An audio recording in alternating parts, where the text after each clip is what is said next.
It was supposed to be another routine day at the marine park. A sunny afternoon on Vancouver Island. Families smiling, orcas gliding, trainers laughing. But beneath the shimmering surface of SeaWorld's Orca pool, something stirred, something dark, something ancient.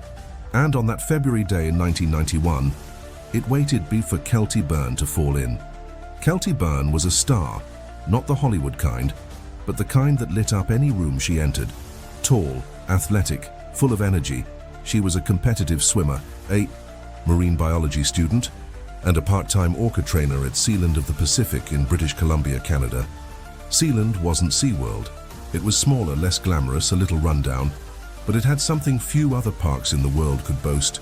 3 orcas in one tank, Haida 2, the dominant female, Nootka 4, quieter, watchful but unpredictable, and Tilikum, the IA, largest yet youngest and lowest ranking male, still growing, still learning, still waiting. Kelty worked with sea lions mostly, but that day, that fateful day, she'd been asked to help clean up near the orca tank. It was February 20th, 1991, and the pool was watching. The orca tank at SeaWorld was nothing like the vast, open exhibits we imagine today. It was cramped, shallow, and enclosed by metal gates and nets. The orcas often floated listlessly, with rake marks on their sides from one another's teeth, visible evidence of a strict dominance hierarchy. Tilikum was often seen hovering at the back, avoiding the 2 females. He'd been brought in from Iceland, ripped from his pod as a calf and raised in confinement. He didn't understand freedom, but he did understand frustration. He understood pain. He had been trained using food deprivation. When he didn't perform, he didn't eat. The trainers kept their distance, especially from him, but Kelty was new and she wasn't afraid. She shouldn't have been near that edge, but protocols were loose. The park was short-staffed, and no one imagined what was about to happen. Witnesses would later recall it all happened in a blink. Kelty walked along the narrow walkway beside the pool, carrying a bucket. One step, a wet spot, a slip, splash. The water swallowed her. Gasps, shouts, a scramble from staff to respond. But the orcas responded faster. They didn't swim away. They swam toward her. The water churned. Kelty surfaced, screaming for help. One of the whales, Haida 2 perhaps, grabbed her by the leg and dragged her under. Seconds passed. Then she surfaced again, choking, flailing. Another orca pulled her back down. Onlookers, staff, trainers, and a few remaining guests stood paralyzed. The rescue pole was too short, the emergency response too slow, and the whales weren't playing. They were passing her between each other like a toy, like prey. Inside the park, a trainer hit the emergency alarm. Someone shouted into a radio, "Get the med pool open, try to separate them." But the underwater gates were manual. They took time, and the orcas weren't cooperating. From the surface, Kelty could be seen surfacing briefly, gasping, reaching, then yanked under again. Tilikum had her now. He held her tight, but didn't kill her immediately. That wasn't how it worked. There was a darkness in his eyes, observers said later. Something calculating, something curious, and it wasn't stopping. Another trainer tossed fish into the med pool, trying to lure the whales away. Nothing. They tried banging buckets, shouting, waving, clapping, nothing. One of the orcas let her go. She swam to the edge, so close. She touched the side, but just before she could be pulled out, an orca rammed her from below. She screamed, her body arched into the air, then vanished beneath the waves once more. And this time, she didn't come back. For over 10 minutes, the orcas continued swimming erratically. Agitated, circling trainers cried. Guests were evacuated. Emergency services were called, but it was too late. When they finally retrieved her body, she was limp, cold, lifeless. A young, promising life, lost to the black water. What happened to Kelty Byrne wasn't just a tragedy. It was a warning, a scream in the dark that went unanswered for far too long. And the most terrifying part? This wasn't the end. It was only the beginning of a chain of deadly events tied to the same orca. Tilikum wasn't done. Scene 8. The autopsy 3 days later.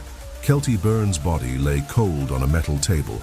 The autopsy confirmed it. Drowning. Multiple contusions. Blunt force trauma. But more chilling than her injuries was how preventable her death had been. The reports made it sound clinical, but there was nothing sterile about how she died. The whales hadn't just pulled her under.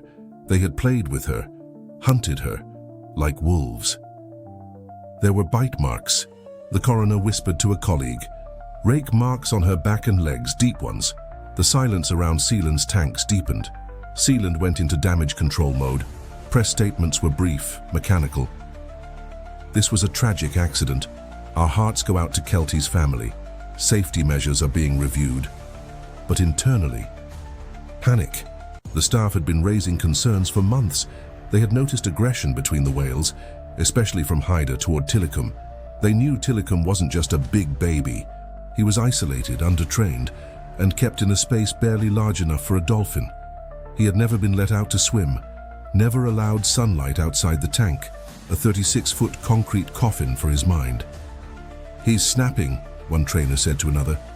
"They all are." Someone had recorded the incident.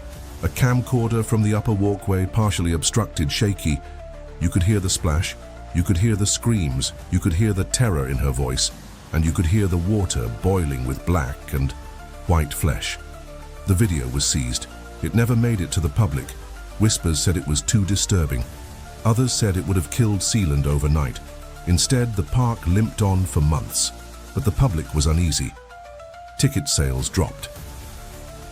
Protesters started appearing at the gates with signs reading, "Free Tilikum. No tank can hold the sea." Kelty didn't have to die. Scene 11, the haunting of the trainers. The trainers who had worked with Kelty changed. Some quit. Some stopped working with orcas entirely. Others had nightmares about her reaching for the edge, about her fingers brushing the concrete, about the moment she disappeared for the last time and always. In those dreams, it was Tilikum's eye just beneath the surface staring back. By late 1991, Sealand made the announcement. Due to changing public interest, Sealand of the Pacific will be closing its doors permanently. But the orcas remained. And then, a deal was made behind closed doors. A Florida-based park, richer, glitzier, famous for splash zones and smiling dolphins, offered to take all 3 orcas. SeaWorld, they saw potential in Tilikum. Big, strong, imposing. He'd make a great addition to the shows. The trainers in Canada warned them. They begged them not to trust him. But SeaWorld had a bigger stage, a bigger budget, and a much bigger appetite for risk. Tilikum arrived at SeaWorld Orlando in 1992. He was 26 feet long, weighed over 11,000 pounds, and had a body count, but the brochures didn't say that. He was rebranded as the Gentle Giant, the massive whale with a mysterious past. At first, he performed well. He was still controlled by the same tools: positive reinforcement, food deprivation, strict isolation when he disobeyed. But the trainers weren't told everything. New hires didn't even know his history. They just called him Tili. 7 years after Kelty Byrne's death, Tilikum struck again, but this time it was after hours. A man named Daniel Dukes was found naked, lifeless, draped across Tilikum's back the next morning. He had stayed in the park after hours. The official story was vague. Trespasser, accidental, drowning. But the coroner's report told a darker truth: lacerations, genital trauma, blunt force injuries. Tilikum had not just killed him, he had mutilated him. And still the shows went on. It wasn't until February 24, 2010, exactly 19 years and 4 days after Kelty's death, that the world would finally learn the name Tilikum. He was performing at a Dine with Shamu show with veteran trainer Dawn Branchot. She was experienced, respected, beloved, and she never made a mistake. But when the show ended, Tilikum didn't swim away. Instead, he grabbed her by the ponytail and pulled her into the water. Before the eyes of guests eating their lunches, he drowned her, shattered her bones, and refused to release her body for nearly 45 minutes. This time, it couldn't be hidden. This time, it was caught on film. Scene 16, Blackfish. The world learned of Tillicum's past, of Sealand, of Kelty Bayern, of the quiet death that started it all. The 2013 documentary, Blackfish, laid it all bare. Footage, whistleblowers, secrets. People gasped, cried, protested, and slowly SeaWorld's image began to unravel. Kelty Bayern's name was finally remembered, not just as a tragic footnote, but as a beginning. She was 20 years old when she died, smart, driven, kind. She wanted to work with marine life.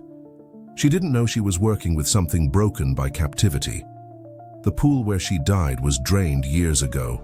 The gates rusted, the glass cracked. But those who were there, they'd still remember the sound of her screaming, and the silence that followed. Final scene. The I-1 trainer, now retired, later said in an interview, "I looked Tillicum in ties.